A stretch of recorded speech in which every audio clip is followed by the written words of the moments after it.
Hello Pokemon trainers, this is GatorEX, and recently the newest Sun and Moon trailer was released, and boy was it a big one. Among other things, we were introduced to an organization known as Aether. They work to provide paradise for Pokemon, and seem to be the antithesis of Team Flare, possibly having multiple encounters with each other. Also, alongside Aether, we were introduced to Ultra Beast. The actual Pokemon website doesn't tell us very much about Ultra Beasts, except that there are multiple, they are a threat, and they are given code names. The first Ultra Beast shown is UB-01, original. Now, when I first watched the trailer, I joked to myself that UB-01 resembled Lily, as did so many other people. This was a funny enough observation, but then I read the information on the Pokemon Sun and Moon website. UB-01 is described as follows. UB-01's body is composed of a glass-like substance, however, it's constantly changing shapes, never setting on one. While evidence of something like a survival instinct can be observed in UB-01, no one knows whether it has a will of its own or any emotions. It's said that, for some reason, its movements resemble those of a young girl. This last statement makes it seem all too obvious. I almost question why it was included if they wanted to keep any sort of mystery. UB-01 is very obviously based on a sea jelly, so while it does have a form, it still appears to be very malleable, like the website says. Okay, so UB-01 can change its form at will, and its movements resemble that of a little girl, so it's almost obviously disguised itself as Lily. But why? On top of that, we don't even know much about Lily, just that she doesn't like Pokemon battles, she has a mysterious secret, and she's Professor Kukui's assistant. From what we know about Ultra Beasts, they hardly even resemble Pokemon. I know that it's supposed to be mysterious and studied by scientists, but a name like UB-01 is even less creative than Seal. The website and reveal trailer don't even group it with the Pokemon. Its type and ability weren't revealed, that is, if it even does have a type and ability. But then what is an Ultra Beast? There's absolutely nothing to give us any hint of what an Ultra Beast is, except for what we see in the trailers. In the Japanese trailer, we see UB-01 coming out through a portal into the Aether Paradise. To break this down, Aether means something similar to Heavenly, and if you played Yu-Gi-Oh in the past few months, you know that. Boy, would you know that. Aside from Palkia, Dialga, Giratina, Arceus, and Hoopa, this is the only Pokemon we've seen travel through dimensions.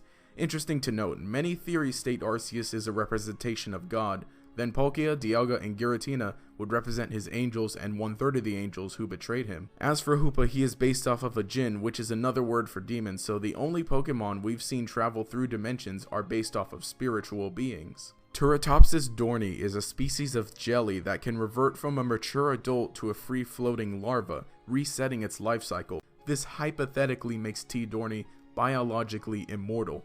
Why do I bring this up? Well, what if UB-01 isn't a Pokemon as most would assume? What if UB-01 is an immortal spiritual being? In Lockston's brief video on the recent news, he offhandedly questioned if Lily was an angel. I think he's stumbled upon a similar theory and is teasing this addition to his part 3 of the Pokemon Reset theory. I'll leave that theory to him, but let me continue with UB-01. I don't think this is a Pokemon. I don't believe we will be able to catch Ultra Beasts. With the Zygarde cores and cells, it's already confirmed that there are beings that are not Pokemon and cannot be caught with a Pokeball. The last important thing to look at about UB-01 is that it's said to not display any will or emotion. This could mean it's part of something similar to a hive mind. Something else could be controlling this Ultra Beast. Something else could be giving it a will. If UB-01 is an immortal spirit, what could it be serving?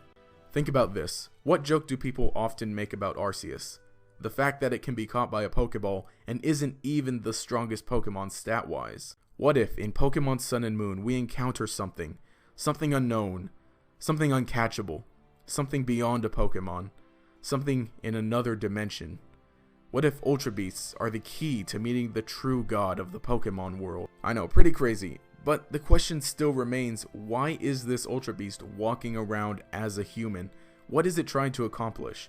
Why is it perceived as a threat? This would require even more speculation, and I honestly can't come up with any good reasons, as there's just no evidence for it at the moment. We'll just have to wait and see what information we can get in the future.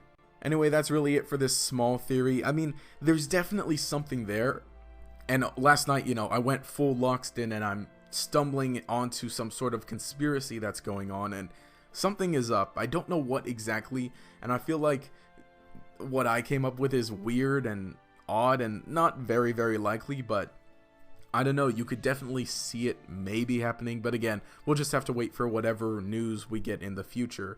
Now, if you know this is going up Wednesday, sorry for not sticking to schedule, but I happened to be really sick on Monday, which is where I normally record, and then on top of that, the news came out the next day, so I mean, whatever I would have put out would have been not obsolete, but just inferior to the news that came out that day, because gosh, that was a big trailer. That was a lot of big reveals. There's still more as far as that trailer that I'd like to talk about, but you know, a lot of people are hopping onto it first. But this, what I have right here, it's kind of looking a little deeper and putting on your tinfoil hats almost, but I had fun with it. Let me know what you think of it down below. Do you think I'm right with this? Do you think I'm wrong? Do you have any other suggestions? Do you think that you've unlocked the secret to the Aether Foundation, Lily, and the Ultra Beasts? Let me know. Also, I do want to thank you all for 250 subscribers. Things are going real well on this channel. And again, thank you for 4,000 views on that Ash Ketchum video.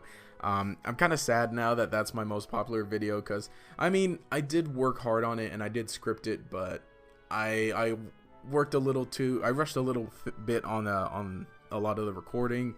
So some of the delivery wasn't the best, even though it was scripted.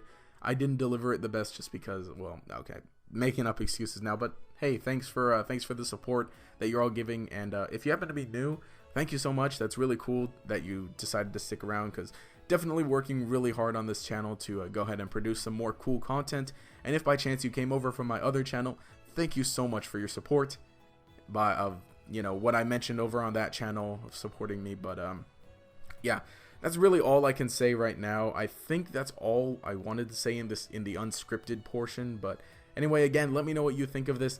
I'm definitely really excited for Sun and Moon. There's just so much that's happening, and with all the additions of new Pokemon coming out, new locations, new characters, it's definitely seeming like this is going to be a huge game, which obviously it is. But lore-wise and story-wise, this is going to be absolutely crazy, because I mean, just the fact that we've got an ethereal jellyfish, or sorry, an ethereal sea jelly coming through a portal. That's crazy. By the way, they're not jellyfish because fish have vertebrae. I slip up so much.